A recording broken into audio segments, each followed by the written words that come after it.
اعوذ باللہ من الشیطان الرجیم بسم اللہ الرحمن الرحیم اللہم صل علی محمد وآل محمد وعجل فرجہم۔ السلام علیکم ورحمۃ اللہ وبرکاتہ۔ ہماری گفتگو چل رہی تھی عقیدہ بدع کے بارے میں کہ اس کے بارے میں جو شیعہ احادیث ملتی ہیں اور یہ جو حقیقی نظریہ ہے احادیث میں بیان کیا گیا ہے کہ خدا بند عالم کی اتنی عبادت کسی اور اعتقاد کی وجہ سے نہیں ہوئی، اتنی تکریم نہیں ہوئی جتنی کہ بدع کے عقیدے کی وجہ سے ہوئی ہے، جبکہ اسی کو ہمارے مخالفین جو ہے وہ کفر کی حد تک سمجھتے ہیں، لفظی معنی میں لے کر پھر مطالب بیان کر کے۔ تو ہم نے اس سے پہلے جو ہے بدع کی حقیقت جو تھی کچھ قرآن مجید کی آیات اور عقل کی روشنی میں اس کی تشریح کر کے لفظی یعنی لغوی اور اصطلاحی آپ کے سامنے بیان کی اور عرض کیا کہ دراصل یہ ایک اصطلاح ہے، شاید مجازاً استعمال کی یا اسباب توسعہ استعمال کی گئی ہے کہ جس کا میں بعد میں قرآن مجید سے اور بھی حوالے دوں گا کہ کئی ایسی اصطلاحات جو ہیں خدا بند عالم نے اپنے سے منسوخ کی ہیں جو ظاہری طور پر جو ہے ان کا لفظی معنی خدا بند عالم کی ذات اقدس کے مطابق نہیں ہے، ظاہراً اس کا معنی ٹھیک نہیں ہے، لیکن وہ اصطلاح ہے اور اس کی حقیقت جو ہے جب بیان ہوتی ہے یا اس کی تفسیر جب بیان ہوتی ہے تو انسان سمجھ جاتا ہے۔ اور یہ بدع بھی انہی عقائد میں سے یا کہہ سکتے ہیں یہ لفظ بدع انہی اصطلاحات میں سے ہے کہ جس کا لفظی معنی مراد نہیں ہے، بلکہ جب اس کی تشریح کر دی جائے اور موجود ہے اور قرآن و حدیث کی روشنی میں اور حتیٰ اہل سنت کی معتبر ترین کتاب بخاری جیسی کتابوں میں جلال الدین سیوطی جیسے علماء نے بھی اس کو نقل کیا ہے، تو پھر اس کے باوجود جو ہے اعتراض کرنا یہ وہی صورتحال ہے جو جہالت کے معاشروں میں جیسے مناظرہ ایک دوسرے سے مقابلہ بازی ہوتی ہے اور مناظرے میں ہر ایک کو ہرانا، دوسرے کے اوپر بلیم کرنا، لوگوں کو متنفر کرنے کی پالیسی اپنائی جاتی ہے، وہ ہے۔ اور حتیٰ بدع کا انکار اصل میں یہ جو بیسیکلی یہودیوں کا نظریہ ہے، میں بعد میں اس کا انشاءاللہ اگلے والے درس میں عرض کروں گا کہ یہ وہ یہودی لوگ تھے جنہوں نے باقاعدہ بدع کا اور نفس کا انکار کیا تھا اور خداوند عالم نے ان پر لعنت کی تھی، لیکن وہ جب اسلام رسول خدا صلی اللہ علیہ وآلہ وسلم کے بعد آہستہ آہستہ پھیلنا شروع ہوا، اور میں کراراً عرض کر چکا ہوں کہ جو اصل مدینہ الحکمہ تھا، جو مدینہ علم تھے، ان سے جب روگردانی کی گئی اور ادھر سے مختلف مذاہب کے اور ادیان کے لوگ شامل ہوئے، خدا جانتا ہے کہ جان بوجھ کر یا نہ چاہتے ہوئے ان کے لیے وہ حقیقت تھی، یہ چیزیں بھی اسلام میں شامل ہو گئی جن کو اسرائیلیات کے نام سے یاد کیا جاتا ہے، یعنی وہ یہود کے قصے جو ان کی کتابوں میں آئے ہیں اور مشہور تھے، اور وہ اسلام کا بھی جو ہے تاریخ میں آ کر انہوں نے حصہ بنا دیا اور حدیثوں میں اور وہ چیزیں شامل ہو گئیں۔ یہ بدع کا انکار بھی اس میں سے ہے کہ جو میں انشاءاللہ اس سے بعد والے درس میں بیان کروں گا۔ آج جو میں آپ کے سامنے بیان کروں گا خود بدع کی تفسیر جو ہے کتاب اور سنت کی روشنی میں، بدع کی حقیقت کہ اس کے بارے میں قرآن کیا کہتا ہے اور سنت کیا کہتی ہے۔ جو کچھ ابھی بیان کیا اس سے روشن ہو گیا یہ مطلب کہ بدع کی حقیقت کیا ہے، یعنی انسان کی سرنوشت اور انسان کی جو تقدیر یا مقدرات ہوتے ہیں، انسان کے اپنے نیک یا بد اعمال کی وجہ سے انسان کی تقدیر جو ہے اس میں تبدیلی ہو جاتی ہے، اچھے اعمال کی وجہ سے اچھا تقدیر اچھی بن جاتی ہے، برے اعمال کی وجہ سے تقدیر غلط ہو جاتی ہے، بری ہو جاتی ہے، اور یہ تاثیر جو ہے اعمال کی، میں نے پہلے عرض کیا کہ تقدیر الہی جو خداوند عالم نے ہمارے لیے مقدر کی ہے، تقدیر بنائی ہے، جس کو ہم قضاء و قدر الہی بھی کہتے ہیں، یہ تقدیر دو قسم کی ہے، ایک مشروط ہے، ایک مطلق ہے۔ اور یہ جو تبدیلی ہوتی ہے یہ تقدیر مشروط میں ہوتی ہے، خداوند عالم کے بنائے ہوئے نظام کے مطابق، خداوند عالم کے قدرت و اختیار سے، اور جو کہ اس نے قدرت و اختیار انسان کو دیا ہے، انسان کے اچھے اور برے اعمال کی وجہ سے انسان اپنی تقدیر بناتا ہے، خود رقم کرتا ہے۔ ایک تقدیر تو جو ہے خداوند عالم کے پاس مطلق کے جو خدا علم الہی ہے اس میں کوئی تبدیلی نہیں ہو سکتی، لیکن ایک جو تقدیر ہے اس میں انسان اپنے اختیار سے اپنی زندگی کے مقدرات میں تبدیلی کر سکتا ہے، جیسے اہل سنت بھی ہیں اور مانتے ہیں، ان کے احادیث ہیں، جیسے لیلۃ القدر ہوتا ہے۔ ہم عموماً لیالی قدر 3 دنوں میں سے یعنی 19، 21 اور 23 کی رات کو جو عبادت کرتے ہیں، اہل سنت کے یہاں مشہور ہے 27، کہ اس میں انسان کے مقدرات لکھے جاتے ہیں، حتیٰ شب برات کے بارے میں بھی ہے، اور بھی کئی ایسے ایام ہیں کہ اس میں فرشتے نازل ہوتے ہیں، انسان کے اعمال لکھتے ہیں، اور ان میں انسان کا رزق لکھا جاتا ہے، یعنی انسان کے عمل کی وجہ سے۔ یہ میں بعد میں انشاءاللہ بیان کروں گا۔ لہذا یہ قرآن اور روایات میں واضح طور پر جو ہے یہ بات آئی ہے کہ انسان اپنے نیک اور بد اعمال کی وجہ سے اپنی سرنوشت جو ہے اس کو خوب یا بد، اچھا یا برا بناتا ہے۔ لہذا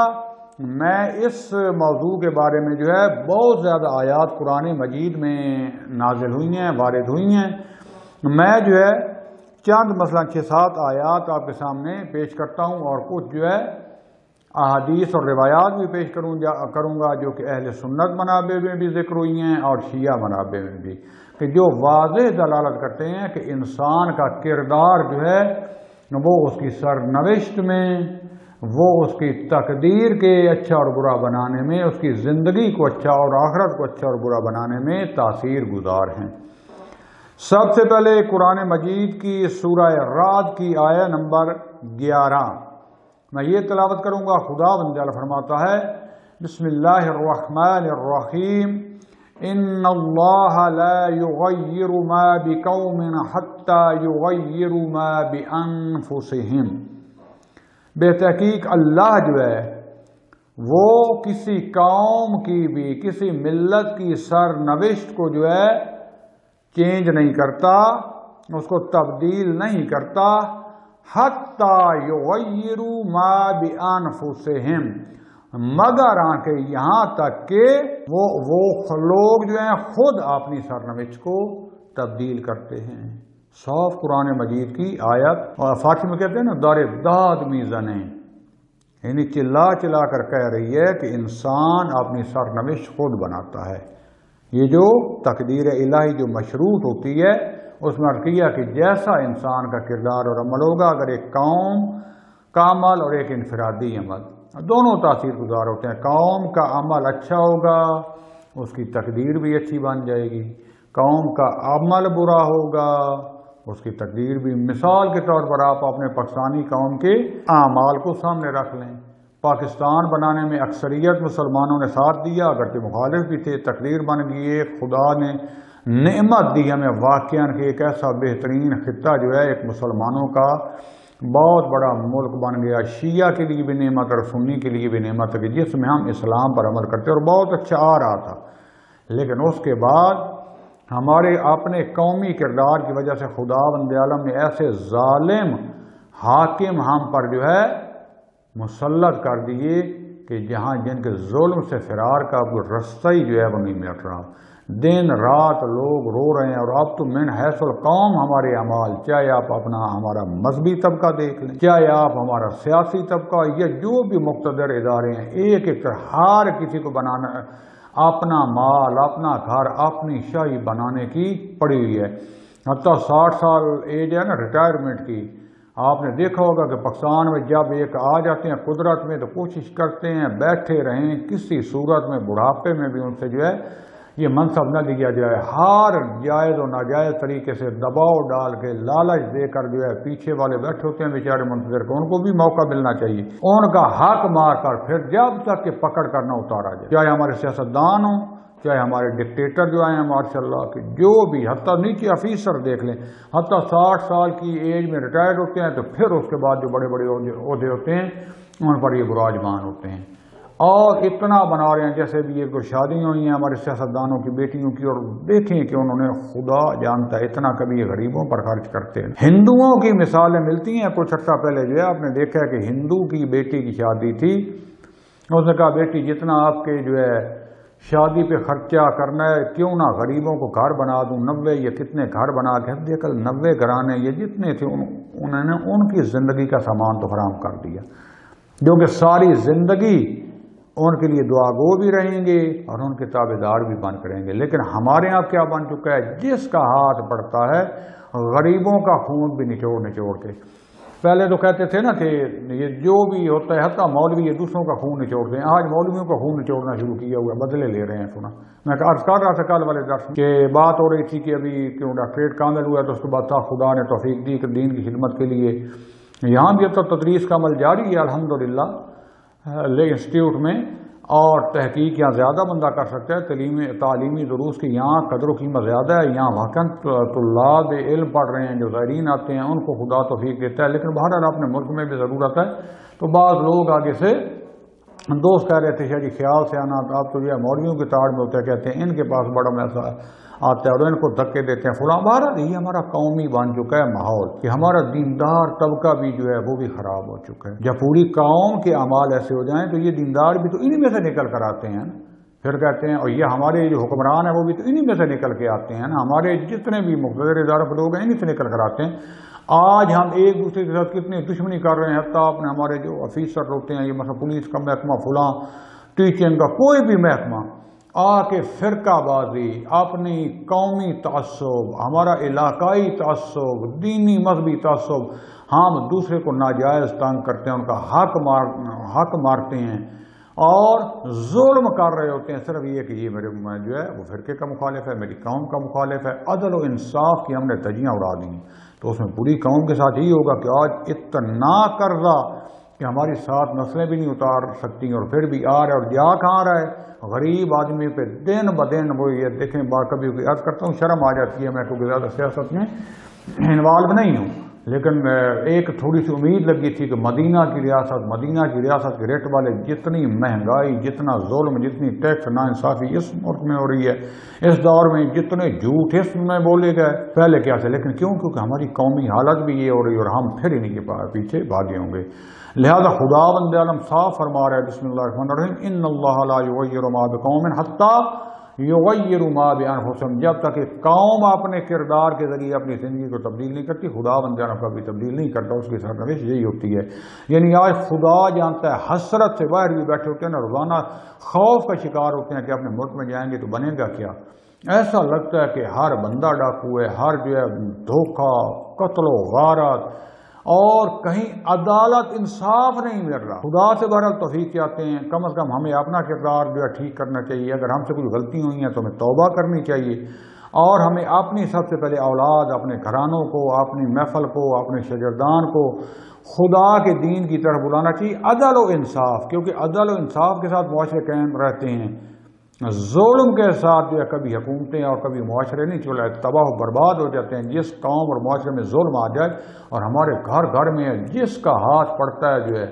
وہی اس نے ظلم ہاتھ میں رکھا ہوا ہے۔ لہذا ہمیں اپنے آپ کو بدلنا پڑے گا، قومی سوچ پیدا کرنی پڑے گی، ہمیں واقعا تعلیمی نظام بدلنا پڑے گا، ہمیں یہ شیعہ سنی کی لڑائی، یہ سندھی پنجابی اور بلوچی پختون کی لڑائی اور ایک دوسرے کی ملیتیں قومیں واقعا ختم کر کے ہمیں انسانیت کی طرف آنا پڑے گا۔ حتیٰ ہندو بھی ہمارے ملک میں رہتے ہیں، سکھ بھی رہتے ہیں۔ اسلام ایک ایسا معاشرہ قائم کرنا چاہتا ہے کہ جس میں انسان تو کیا حیوان پر ظلم کی ممانعت ہے، تو ہمیں بہرحال جو ہے واضح خدا کا قانون ہے بسم اللہ الرحمن الرحیم ان اللہ لا یغیر ما بقوم حتی یغیروا ما بانفسہم، جب تک ہم خود اس کی طرف نہیں آئیں گے۔ اور پھر ہم بہانے بناتے ہیں، ہم 2-4 کیا کر سکتے ہیں، باقی بابا ہم تو اپنا کردار ٹھیک کریں، خدا کرے گا باقی بھی آہستہ کردار ٹھیک کر لیں گے۔ تو یہ سب سے پہلی جو ہے بدا کی یہ مثال، یعنی انسان کو پہلے پتہ نہیں ہوتا لیکن اپنے کردار کی وجہ سے تقدیر چینج ہو جاتی ہے، یہ خدا کا فیصلہ ہے، خدا کے تو علم میں ہے ازل اول سے۔ تو یہ بدا کی حقیقت ہے کہ انسان اپنی سرنوشت خود بناتا ہے۔ دوسری آیت مبارکہ جو سورہ انفال کی آیت 53 بسم اللہ الرحمن الرحیم ذالک بان اللہ لم یک مغیرا نعمۃ انعمها علی قوم حتی یغیروا ما بانفسہم، یہ اس لیے ہے کہ اللہ تعالیٰ جو ہے وہ کسی بھی گروہ کو، قوم کو جس نے نعمت دی ہے اس کو تبدیل نہیں کرتا، حتیٰ یغیروا ما بانفسہم، یہاں تک کہ وہ خود اپنے کردار کی وجہ سے اس کو چینج کر ڈالتے ہیں، اس کو تبدیل کر ڈالتے ہیں۔ یعنی اپنی سرنوشت، اپنی تقدیر قومیں خود بناتی ہیں۔ اللہ کہہ رہا ہے صاف قرآن میں، اس کو کہتے ہیں بدا، یعنی انسان اپنے اعمال اور کردار کے ساتھ چاہے تو خدا کی نعمتوں کو تبدیل کر کے اپنی زندگی جہنم بنا لے، چاہے جہنم سے نکل کر خدا کی نعمتوں کو اپنی طرف راغب کر۔ سورہ اعراف کی آیت 96، اس میں خداوند جل فرماتا ہے بسم اللہ الرحمن الرحیم وَلَوْ أَنَّ أَهْلَ الْقُرَىٰ آمَنُوا وَاتَّقَوْا لَفَتَحْنَا عَلَيْهِمْ بَرَكَاتٍ مِّنَ السَّمَاءِ وَالْأَرْضِ وَلَٰكِنْ كَذَّبُوا فَأَخَذْنَاهُمْ بِمَا كَانُوا يَكْسِبُونَ۔ خدا فرماتا ہے کہ اگر یہ اہل قرآ جو تھے، یعنی یہ قومیں، یہ جو منطقوں میں رہنے والے لوگ ہیں، یہ ایمان لے آتے، وَاتَّقَوْا اور تقوی اختیار کرتے، لَفَتَحْنَا عَلَيْهِمْ بَرَكَاتٍ مِّنَ السَّمَاءِ وَالْأَرْضِ، ہم زمین و آسمان سے ان کے لیے برکات کے خزانے کھول دیتے، دروازے کھول۔ وَلَٰكِنْ كَذَّبُوا، لیکن انہوں نے جھٹلایا، حق کو انہوں نے جھٹلایا، حق کا انکار کیا۔ فَأَخَذْنَاهُمْ بِمَا كَانُوا يَكْسِبُونَ، تو ہم نے ان کو پکڑ میں لے لیا، ان کو عذاب میں مبتلا کیا۔ کیوں میرے اللہ؟ بِمَا كَانُوا يَكْسِبُونَ، اس اعمال کے بدلے یا ان اعمال کے سبب جو انہوں نے کسب کیے تھے، یعنی جو انہوں نے اعمال انجام دی، جو انہوں نے کسب کیا، کمایا، وہ خداوند عالم نے ان کے اوپر مسلط کر دیا۔ صاف قرآن کہہ رہا ہے کہ انسان اپنی تقدیر کو بدل سکتا ہے، انسان اپنی سرنوشت کو بدلتا ہے۔ اگر یہ کرے گا، تقوی کرے گا، ایمان لے آئے گا تو اللہ برکات دے دے گا۔ اگر بے ایمانی جو ہے اور جھٹلانا اور حق کا انکار شروع کر دیں گے، کہ جیسا ہماری قومیں دنیا میں اب اکثر ایسا ہو رہا ہے، جنہوں نے تھوڑی سی بھی اچھائی کی ہے وہ دیکھیں دنیا کی پابندیوں اور ظلم و ستم جنگوں کے باوجود وہ دنیا کے سامنے کھڑے ہو رہے ہیں ایسا، حالانکہ انہوں نے بہت بڑے گناہ پائے جاتے ہیں، لیکن خیر غالب ہے، خدا کے دین پر ان کا جو ایک اچھا طبقہ ہے مقتدر، وہ دین کی طرف ہے، تو لہذا خدا نے اپنی برکات کے دروازے بھی کھولے ہوئے ہیں، ساری دنیا نے ان سے منہ موڑ لیا۔ اور اس کے مقابلے میں دیکھیں جن کو اللہ تعالیٰ نے دنیا کی ہر دولت، تیل، گولڈ، ہر چیز دی، وہ کبھی کسی کے جوتے چاٹ رہے ہیں، کسی کے جوتے چاٹ رہے ہیں، اتنے محل ہو کر کسی محل میں ان کو سکون کی نیند نہیں۔ اسی طریقے سے سورہ ابراہیم کی آیت 7 میں خداوند نے فرماتا ہے بسم اللہ الرحمن الرحیم وَإِذْ تَعَذَّنَ رَبُّكُمْ لَئِن شَكَرْتُمْ لَأَزِيدَنَّكُمْ وَلَئِن كَفَرْتُمْ إِنَّ عَذَابِي لَشَدِيدٌ۔ وَإِذْ تَعَذَّنَ، اذَّنَ مُؤَذَّنٌ، اذان دینا سر ہوتا ہے اعلان کرنا۔ جب خداوند عالم نے، یاد کرو جب خداوند عالم نے اعلان کیا، یعنی ہمارے لیے بیان کر دیا، تمہارے رب نے کیا، لَئِن شَكَرْتُمْ، اگر تم شکر کرو گے، خدا کا شکر ادا کرو گے، اور شکر بندہ تب کر سکتا ہے جب خدا کی معرفت ہو، خداوند عالم کی نعمتوں کی معرفت ہو، پھر انسان شکر کر سکتا ہے، کسی کا بھی شکر کرنا ہو۔ اگر تم شکر کرو گے لَأَزِيدَنَّكُمْ، تو میں تمہارے لیے زیادتی یعنی نعمتیں زیادہ کر دوں گا۔ وَلَئِن كَفَرْتُمْ، لیکن اگر تم نے انکار کیا، جھٹلا دیا، منکر ہو گئے حق کے، ان عذابی لشدید، تو میرا عذاب جو ہے وہ بہت سخت ہے، اصلا ناقابل تحمل۔ اور خدا صاف کہہ رہا ہے کہ ہم شکر کریں گے، خداوند عالم بڑھا دے کریں، اور اگر ہم کفران نعمت کریں گے تو خداوند عالم وہی کرے گا جو ہمارے ساتھ ہو رہا، جس میں بڑھ کے موت تم اکثریت شامل ہے، ہم بھی اتنا چاہتے ہوئے شامل ہو جاتے ہیں، لیکن حل کیا ہے مجھے بھی اور آپ کو بھی؟ اگر تقدیر بدلنا چاہتے ہیں ہم، تو ہمیں اپنے اعمال کو درست کرنا پڑے گا، افکار کو درست کرنا پڑے گا، ہمیں انسان کو انسان سمجھنا پڑے گا، باوجود اختلاف ہوتے ہوئے ہمیں حد سے نہیں گزرنا چاہیے۔ اخلاق کے اندر، اخلاق کے دائرے میں رہتے ہوئے اختلاف کرنا، یہ اختلاف ہے جو اختلاف امتی رحمہ، یہ رحمت ہے، نہ یہ کہ تھوڑا سا جس سے اختلاف ہوا اس کو توہین، اس کو ایجنٹ، اس کی ذات، اس کی اولاد، اس کی والدین پہ تہمات، اس کی یعنی زندگی جی رہا ہو، کس کے نام پر؟ دین کے نام پر، ملک کے نام پر۔ جو آپ کی اصلاح کی بات کرے اس کو ملک کا غدار کہے۔ جب یہ ظلم ہو جائے تو نتیجہ ہی ہوتا ہے، اور یہ زیادہ لمبی نہیں ہوتی۔ عبرت حاصل کرنی چاہیے ہمیں، خداوند ہمیں توفیق دے۔ لہذا کردار سے، عمل سے زندگی بنتی ہے، جنت بھی جہنم بھی۔ یہ خاکی اپنی فطرت میں نہ نوری ہے نہ ناری ہے۔ اس کے بعد سورہ یونس کی آیہ 98 میں خدا بند فرماتا ہے بسم اللہ الرحمن الرحیم فَلَوْلَا كَانَتْ قَرْيَةٌ آمَنَتْ فَنَفَعَهَا أَيْمَانُهَا إِلَّا قَوْمَ يُونُسَ لَمَّا آمَنُوا كَشَفْنَا عَنْهُمْ عَذَابَ الْخِزْيِ فِي الْحَيَاةِ الدُّنْيَا وَمَتَّعْنَاهُمْ إِلَىٰ حِينٍ۔ میں معذرت چاہتا ہوں، شاید میں ایک دو آیات کافی ہوتی، لیکن کیونکہ موضوع بہت حساس ہے، بہت زیادہ اعتراض کیا جاتا ہے، میں کیا قرآن کی 6-7 آیات آپ کے سامنے پیش کروں، یعنی واضح اس میں کہہ رہی ہیں بدا، یعنی اپنے کردار اور عمل کے ذریعے تقدیر کو چینج کرنا، برائی سے اچھائی، اچھائی کے ساتھ، اس کو بدا کہتے ہیں۔ خدا بند ہمارے لیے ظاہر کرتا ہے وہ چیز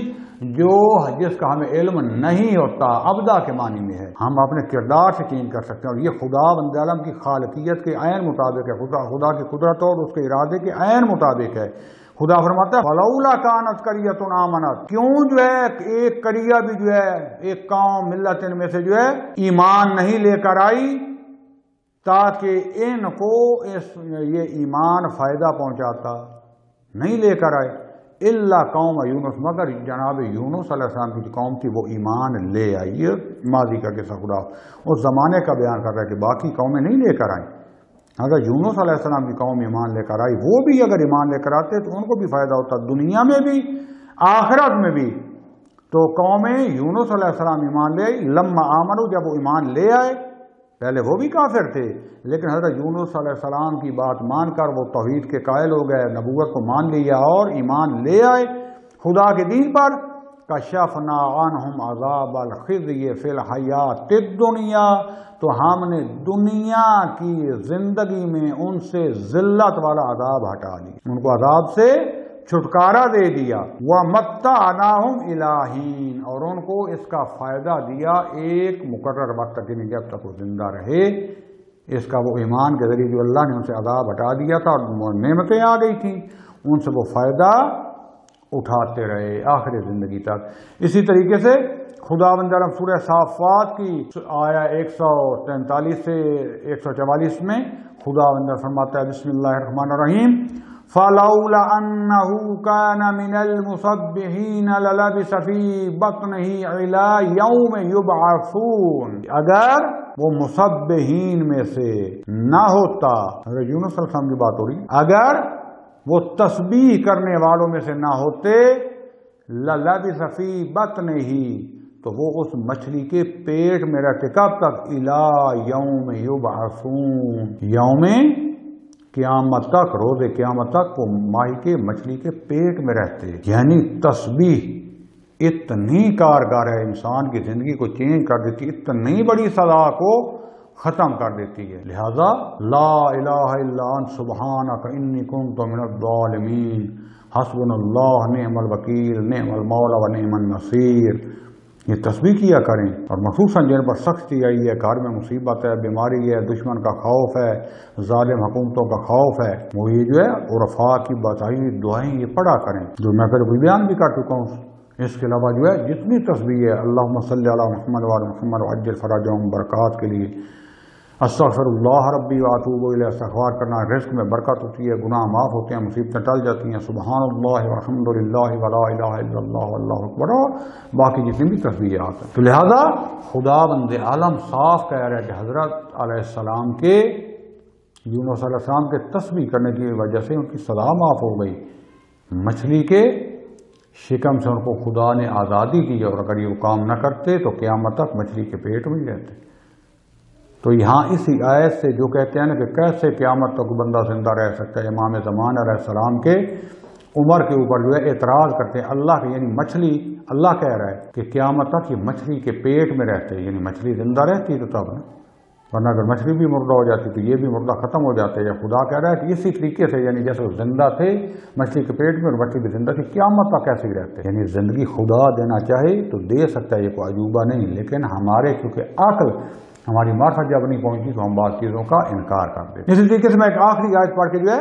اس موضوع کو تمام کرتا ہوں، آگے دوسری بحث جو ہے اس کا ادامہ تسلسل شروع رکھتا ہوں۔ خداوند عالم جو ہے سورہ نحل کی آیہ 112 میں فرماتا ہے، یہ ساری آیات بدا کے بارے میں آپ کو یاد ہونی چاہیے، کیونکہ دشمن انتہائی غلیظ پراپیگنڈا کرتا ہے، ہمارے نوجوانوں کے ذہنوں میں شبہات ڈالتا ہے، خود بھی بیچارے وہ جاہل ہیں بات، تاکہ ان کے سامنے حقائق آنے چاہیے۔ خداوند فرماتا ہے بسم اللہ الرحمن الرحیم، وَضَرَبَ اللَّهُ مَثَلًا قَرْيَةً كَانَتْ آمِنَةً مُطْمَئِنَّةً يَأْتِيهَا رِزْقُهَا رَغَدًا مِنْ كُلِّ مَكَانٍ فَكَفَرَتْ بِأَنْعُمِ اللَّهِ فَأَذَاقَهَا اللَّهُ لِبَاسَ الْجُوعِ وَالْخَوْفِ بِمَا كَانُوا يَصْنَعُونَ۔ اللہ تعالیٰ جو ہے، جو خداوند عالم کی نعمتوں کے منکر ہیں ان کے لیے مثال بیان کرتا ہے، اس قریہ کی، اس گاؤں یا اس علاقے کی، اس قوم کی، آمنتن مطمئنتن یاتیہا رزقہا رغدا من کل مکان، کہ وہ امن میں تھے، مطمئن تھے، ہر طرف سے فراوان رزق ان کے پاس آتا تھا۔ فکفرت بِأَنْعُمِ اللَّهِ، تو انہوں نے کیا کیا؟ خداوند عالم کی نعمتوں کا کفران کیا، خداوند عالم کی نعمتوں کا کفران کیا، انکار کیا۔ فَأَذَاقَهَا اللَّهُ لِبَاسَ الْجُوعِ وَالْخَوْفِ، تو خداوند عالم نے ان کو چکھایا۔ اب یہ دیکھیں، یہ بھی اب اصطلاح خدا کر رہے ہیں، فَأَذَاقَهَا اللَّهُ، اللہ تعالیٰ نے ان کو چکھایا خوف اور بھوک کا لباس چکھایا جاتا ہے۔ یہ محاورہ ہے، ایک اصطلاحی معنی کیا خدا کہنا چاہتا ہے؟ یعنی خداوند عالم نے بھوک اور خوف کو ان کے اوپر مسلط کر دی، یہ حالت ان کے اوپر مسلط کر دی۔ اب یہاں بھی آ کے جو بدا پر انتظار کرتے ہیں اعتراض، وہ یہ بھی کریں کہ اللہ تعالیٰ جو ہے وہ بھوک اور خوف کے لباس کو چکھاتا ہے، لباس چکھا جاتا ہے یا پہنا جاتا ہے؟ یہ لغوی معنی یہاں پر منظور نہیں ہے، یہاں اصطلاحی معنی استعمال ہوتا ہے۔ فساد بلاغت جو پڑے ہوئے ہیں، معنی و بیان، مجاز گوئی، حقیقت گوئی، یہ ساری چیزیں جو ہیں اس میں خدا کہنا کیا چاہتا ہے؟ یعنی اللہ تعالیٰ نے ان کی کفران نعمت کی وجہ سے بھوک اور خوف کی حالت کو ان کے اوپر طاری کر دیا، اس میں مبتلا کر دیا۔ کیوں کیا؟ میرے اللہ کیا کیا تھا؟ بما کانوا یصنعون، ان اعمال کے بدلے، ان اعمال کے سبب سے کہ جو وہ انجام دیتے، یعنی اگر وہ خدا کا شکر ادا کرتے، ایمان پر رہتے، کفران نعمت نہ کرتے، کیا ہوتا؟ خداوند نے کبھی بھوک اور خوف کو ان کے اوپر مسلط نہ کرتا۔ لہذا دوستان عزیز، کفران نعمت کیا ہوتا ہے؟ آج ہوتا ہے بعض کا جن لوگوں کو اللہ نے دیا ہوا ہے، تھوڑا سا انہوں نے سخت وقت گزارا ہوتا ہے تو خواہش کرتے ہیں کاش خدا کا بندہ ہوتا تو ہماری ہیلپ کرتا، ہم بھی انسان تھے، ہمارے بچے بھی سکولوں میں پڑھ جاتے، ہمارے جو ہے اولاد بھی جو ہے یہ کرتی، تھوڑا اچھا گزار لیتی، ہمارا بھی گزار ہوتا۔ ہم یہی جب تھوڑا سا اوپر چلے جاتے ہیں نا تو ان کو غریبوں کے درد بھول جاتے ہیں۔ پھر جب ان کے پاس عیاشی کا مال آتا ہے، ان کے بچے جو ہیں ہزاروں لاکھوں کروڑوں جو ہے کبھی سینموں پر، کبھی شراب و کباب کی محفلوں میں، کبھی جو ہے یہ جو کنسرٹ ہو رہے ہوتے ہیں اور جو ہے گانے بجانے میں، اور 20 لباس ہوتے ہیں، آتے ہیں جناب کھاتے ہیں ایک ایسے ہوٹلوں میں جہاں پر جو ہے لاکھوں خرچے ہو جاتے ہیں، ایسی پارٹیاں امیروں کے پاس غریبوں کی طرف توجہ ہی نہیں دیتے، اور ایسے ہی عیاشی کر رہے ہوتے ہیں جیسے حرام کا مال ہوتا ہے۔ تو ایسا پھر کیا ہوتا ہے؟ تِلْکَ الْأَيَّامُ نُدَاوِلُهَا بَيْنَ النَّاسِ، اللہ کا یہ قانون ہے، خدا کی سنت ہے۔ خداوند نے کیونکہ امتحان لیتا ہے، ایک دو نسل کو آزادی دیتا ہے۔ آج بھی بات کرتے ہیں ہمارے باپ دادا کتنے مربے ہوتے تھے، ہمارے جو ہے اتنے یہ ہوتے تھے، فلاں ہوتے تھے، آج خود جو ہے دھکے کھا رہے ہوتے ہیں، خواہش کرتے ہیں کہ کوئی نوکری مل جائے، کوئی سروس مل جائے، کوئی ہمیں اتنا مل جائے کہ ہم اپنی زندگی عزت سے گزار رہے ہیں۔ اور بعض ہم نے آنکھوں کے ساتھ دیکھا جنہوں نے غربت کی زندگی گزاری، بھوکے ان کے والدین ابا و اجداد سے بھوکے آ رہے تھے، آج حکومتیں کر رہی ہیں، بزنس بنے ہوئے فلاں۔ یہ خدا کی طرف سے قانون ہے، وقت گردش میں رہتا ہے، لہذا کفران نعمت نہ کرو۔ اگر خدا کا شکر کرو گے تو یہ نعمتیں تمہاری نسلوں میں چلتی رہیں گی، اگر کفر کرو گے تو نسلوں میں افلاس چلا جاتا ہے۔ تاثیر و تاثر ہر چیز کا ہے دوستان عزیز۔ میں فی الحال آیات کو یہیں پر ختم کرتا ہوں کیونکہ بحث تھوڑی لمبی ہو گئی۔ میں ایک جو ہے اہل سنت اور شیعہ سے نقل کر دیتا ہوں یہ بعض روایات بھی۔ جناب جلال الدین سیوطی، یہ میں الدر المنصور جو ہے جلد 4 سے نقل کر رہا ہوں۔ جلال الدین سیوطی یہ جو 911 ہجری قمری میں ان کی وفات ہے، بہت بڑے عالم، یعنی خدا جانتا ہے واقعہ کے مفسر تھے، اہل بیت کے بھی ماننے والے، شافعی مذہب تھے، اہل سنت تھے، بہت بڑا عالم شاید جس کی مثال کم ملے۔ اس وقت چھاپے خانے کم ہوتے تھے. جو انہوں نے ہاتھ سے کتابیں لکھی اگر ان کی وہ شمار کی جائیں، ایک دن میں درس میں بیٹھا مطالعات کر رہا تھا تو ان جتنے صفحات انہوں نے لکھے اتنے ان کی زندگی کے دن نہیں بنتے جتنے انہوں نے صفحات لکھے. بہت پرکار محنتی عالم دین تھے، علمی اختلاف اپنی جگہ پر، لیکن واقعاً در المنصور ان کی اٹھا کر رکھیں اور ان کی کتابیں اس شخص نے کام کی ہے. تو یہ جو ہے حضرت علی علیہ السلام سے جو ہے نقل کرتے ہیں، خود نقل نہیں کرتے، یعنی حدیث لے کر آتے ہیں در المنصور میں. اور کہ حضرت علی السلام نے رسول خدا صلی اللہ علیہ وآلہ وسلم سے یہ جو آیہ مبارکہ نا یمحو اللہ ما یشاء، اللہ تعالیٰ جس کو چاہتا ہے محو کر دیتا ہے، نسخ کے بارے میں ہے. تو سوال کیا تو پیغمبر صلی اللہ علیہ وسلم نے فرمایا کہ میں اس طریقے سے جو ہے اس کی تفسیر کو واضح کروں گا کہ میرے بعد تیری آنکھیں بھی اے علی اور پوری میری امت کی آنکھیں روشن ہو جائیں گی. وہ کیا ہے؟ صدقہ دینا صحیح طریقے سے. صدقہ نا لوگوں کو دکھانے کے لیے ایک بڑا سخی ہے، اس کے اوپر منت گزارنے کے لیے کہ اس کو 100 روپیہ 500 دیا، اس کے بعد کہا کہ میرا آ کے یار یہ کام بھی کر دیا، یہ کام بھی کر دیا، یہ یار وہ بھی مجھے دے دے. نہ، فقط خدا کے لیے صدقہ رحم کر کے صحیح اس طریقے سے اور حلال مال سے یہ صحیح طریقے سے صدقہ دینا. والدین کے ساتھ نیکی کرنا. دوستان عزیز میرے جو نوجوان بھائی بیٹھے ہو، اگر کوئی غلطی کر بیٹھے ہو والدین کے پاؤں پکڑ لو، معافی مانگ لو. والدین کی رضا خدا کی رضا ہے اور والدین کی ناراضگی میں خدا کی ناراضگی، انسان کی زندگی تباہ و برباد ہو جاتی ہے. اور جس شخص سے اس کی ماں اور باپ راضی گئے ہیں دعائیں کرتے ہوئے، یا جو زندہ ہیں پیچھے بیٹھ کے دعائیں کر رہے ہوتے ہیں، سمجھے ٹیک ہے اس کے پیچھے، پتہ نہیں کتنے عذاب مصیبتیں لڑتے ہیں، اس سے بچ جاتے ہیں اپنی والدین کی دعاؤں کی وجہ سے. والدین کی دعا لیں، ان کے قدموں کو چومیں، پوچھیں ان سے جن کے چلے گئے. اگر ابھی تک بھی غفلت کی ہے، زندگی میں نہیں ہے، کر بیٹھو کی قبر پر جا کے ان سے معافی مانگو، ان کے لیے صدقہ دو، ان کے لیے نمازیں پڑھو، مصباح قرآن، ان کے لیے لوگوں کے ساتھ کوئی نیکی کرو، ان کو پہنچو. یہ ساری تمہیں اور مجھے واپس. لہذا فرمایا صحیح طریقے سے صدقہ دینا، اس روایت میں ہے والدین کے ساتھ نیکی کرنا، اچھے اعمال، عمل بالمعروف، نیک اعمال کو انجام دینا. رسول خدا صلی اللہ علیہ وسلم فرماتے ہیں شقاوت کو سعادت میں تبدیل کر دیتے ہیں، انسان کی بری زندگی کو اچھی زندگی میں تبدیل کر دیتے ہیں. ان اعمال سے انسان کی زندگی میں اضافہ ہوتا ہے، انسان کی عمر لمبی ہو جاتی ہے، طول عمر کا باعث بنتے ہیں یہ، اور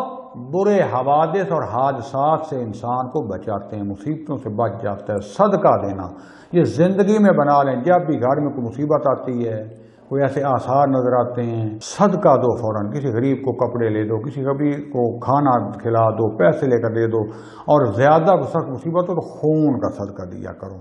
بکرا ذبح کر کے غریبوں میں تقسیم کر دو. بکرا نہیں کر سکتے تو مرغی کر دو، کچھ گوشت لے کے. بہت زیادہ سے جو ہے مصیبتیں ٹل جاتی ہیں. اب یہ کیا ہے؟ یمحو اللہ ما یشاء کی تفسیر میں فرما رہے ہیں کہ والدین کے ساتھ نیکی کرنا، صحیح طریقے سے صدقہ دینا، اچھے اعمال کو انجام دینا، یہ کیا کرتے ہیں؟ یہ شقاوت کو سعادت میں تبدیل کر دیتے ہیں، طول عمر کا باعث بنتے ہیں، اور برے حوادث سے انسان کی حفاظت کرتے ہیں. ہندوستان عزیز اس کو کہتے ہیں بدا، یعنی انسان کی سرنوشت، انسان کی تقدیر چینج ہو جاتی ہے اس کے خود اعمال سے. انسان کے لیے پہلے ظاہر نہیں ہوتا، بعد میں ظاہر ہو جاتا ہے. میرے خیال میں بحث تھوڑی سی لمبی ہو گئی ہے، ٹائم آج زیادہ ہو گیا، تو میں فعلاً اپنی بحث کو یہ ختم کرتا ہوں. باقی جو احادیث رہ گئی ہیں اور اس کے آگے والی بحث جو ہے میں انشاءاللہ اس کو ہفتے والے دن سے، کیونکہ جمعرات جمعہ چھٹی ہوتی ہے، تو میں اس کو دوبارہ آگے انشاءاللہ آپ کی خدمت میں بشرط زندگی اور صحت پیش کروں گا. وصلی اللہ علی رسول الکریم وعلی اولاد الاطیبین الطاہرین والحمد للہ رب العالمین. والسلام علیکم ورحمۃ اللہ وبرکاتہ.